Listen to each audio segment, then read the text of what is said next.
বাংলাদেশ ক্রিকেটের সবচেয়ে বড় প্রশ্ন, সাকিব কি ফিরছেন? ১.৫ বছরের নির্বাসন, রাজনীতি, হত্যা মামলা, বিতর্ক আর অনিশ্চয়তা সব মিলিয়ে এক অদ্ভুত অধ্যায়। ভক্তরা অপেক্ষায়, সমালোচকেরা সন্দিহান। কিন্তু এবার শর্ত পরিষ্কার, ২ পরীক্ষায় পাশ না করলে জাতীয় দলে ফেরা নয়। আইন ও ফিটনেস, এই ২ বাধা পেরোতেই হবে তাকে। তাহলে কি আবার লাল সবুজ জার্সিতে দেখা যাবে সাকিবকে, নাকি স্বপ্নটাই থেকে যাবে?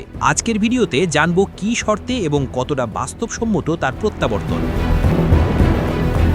বাংলাদেশ ক্রিকেটের ইতিহাসে সবচেয়ে আলোচিত নামগুলোর একটি সাকিব আল হাসান। দীর্ঘদিন বিশ্বের সেরা অলরাউন্ডার হিসেবে নিজের জায়গা ধরে রাখা এই ক্রিকেটার গত প্রায় ১৮ মাস দেশের বাইরে, জাতীয় দলের জার্সিতেও দেখা যায়নি তাকে। তার দেশে ফেরার পথে প্রধান বাধা হয়ে দাঁড়ায় রাজনৈতিক প্রেক্ষাপট। তিনি সাবেক ক্ষমতাসীন দল আওয়ামী লীগের একজন সংসদ সদস্য ছিলেন। রাজনৈতিক পালাবদলের পর জুলাই আন্দোলনে শহীদ পরিবার ও আন্দোলনের সমর্থকদের একটি অংশ প্রশ্ন তোলে, এই পরিস্থিতিতে তিনি কিভাবে দেশে ফিরে স্বাভাবিক জীবনযাপন করবেন এবং জাতীয় দলে খেলবেন। এই বিতর্কের মাঝেই আরেকটি বড় বিষয় সামনে আসে, তার বিরুদ্ধে একটি হত্যা মামলা রয়েছে। মামলার নিষ্পত্তি না হওয়া পর্যন্ত আইনের চোখে তিনি অভিযুক্ত।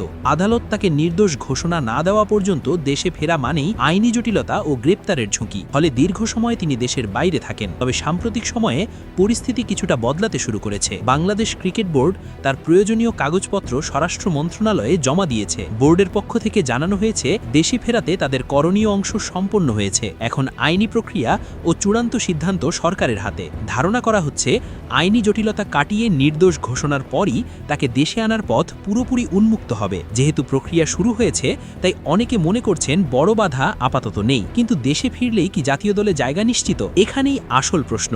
অনেক ভক্তের ধারণা, টি-20 ও টি10 লিগে নিয়মিত খেলা সাকিব সহজেই দলে ঢুকে যাবেন। যুক্তরাষ্ট্র, আমিরাত, দুবাই, শারজা সহ বিভিন্ন দেশে তিনি ছোট ফরম্যাটে খেলেছেন। কিন্তু জাতীয় দলের টিম ম্যানেজমেন্ট ও নির্বাচকদের বক্তব্য ভিন্ন ইঙ্গিত দিচ্ছে। তাদের মতে, ক্রিকেটার হিসেবে সাকিবের অর্জন অনন্য।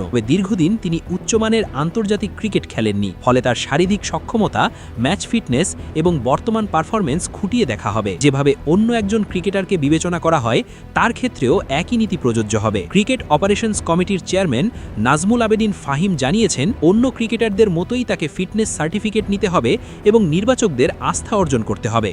প্রথমে দেখা হবে তিনি আন্তর্জাতিক ক্রিকেট খেলার মতো ফিট কিনা। এরপর নেট কিংবা ঘরোয়া ম্যাচে তার ব্যাটিং বোলিংয়ের বর্তমান অবস্থা মূল্যায়ন করা হবে।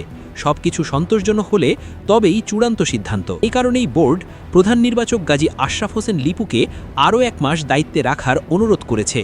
সামনে পাকিস্তানের বিপক্ষে 3 ম্যাচের ওয়ানডে সিরিজ এবং মে মাসে 2 ম্যাচের টেস্ট সিরিজ রয়েছে। এই সময়ের মধ্যেই সাকিবের প্রস্তুতি ও সক্ষমতা যাচাই করা হতে পারে। সব মিলিয়ে চিত্রটা পরিষ্কার, নামের জোরে নয়, পরীক্ষায় পাশ করেই ফিরতে হবে সাকিবকে। আইনগত নিষ্কৃতি এবং পূর্ণ ফিটনেস, এই 2 শর্ত পূরণ হলেই আবার জাতীয় দলে দেখা যেতে পারে তাকে। এখন অপেক্ষা, তিনি কি এই 2 পরীক্ষায় উত্তীর্ণ হয়ে আরেকবার লাল সবুজ জার্সিতে ইতিহাস লিখতে পারবেন।